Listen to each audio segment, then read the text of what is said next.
What do we celebrate on birthdays?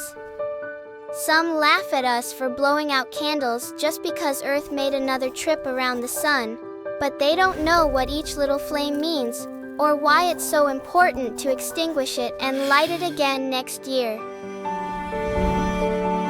I was 5 when it all began. I'll never forget the day he was born. Dad took me to meet Mark at the hospital.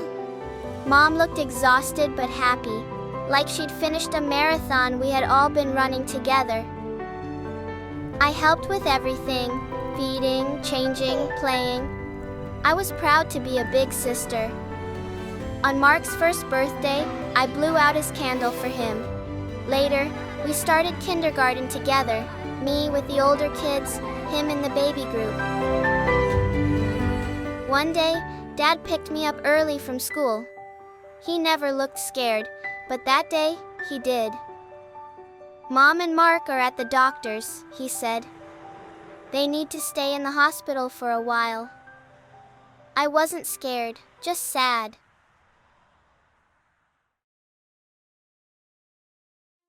So what's next for Mark? What exactly are we up against?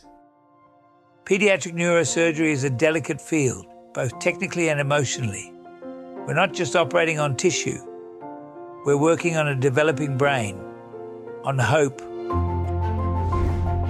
on the dreams of families like yours. We use state-of-the-art tools, like MRI-guided imaging and neuronavigation. Think of it like a GPS for the brain.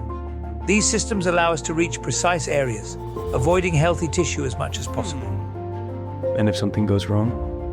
There are always risks, but with the technology we have today, we're achieving outcomes we never thought possible. Children's brains are incredibly resilient. After surgery, the brain can rewire itself, a phenomenon we call neuroplasticity. That's why early intervention is so important. So there's hope? Yes, the field is advancing every day. We're exploring new frontiers, minimally invasive surgeries, even gene therapies for conditions once thought untreatable. The possibilities are growing, but we also tread carefully, balancing what can be done with what should be done. How do you manage emotionally, working on children like this?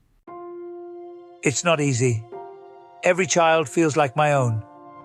That empathy can be both a blessing and a challenge. But moments like seeing a child take their first steps again, or hearing a parent say, "Thank you," those moments keep us going. Pediatric neurosurgeons carry not only knowledge but hope for families like ours. Mark's second birthday was in the hospital. He couldn't blow out the candle, so I did it for him. Not with pride, but with fear. That's when I began to learn that life doesn't follow a lesson plan. On his third birthday, Mark blew out the candles himself. I was the proudest sister in the world. That's why birthdays matter, to remind us that every flame carries the hope to light the next one.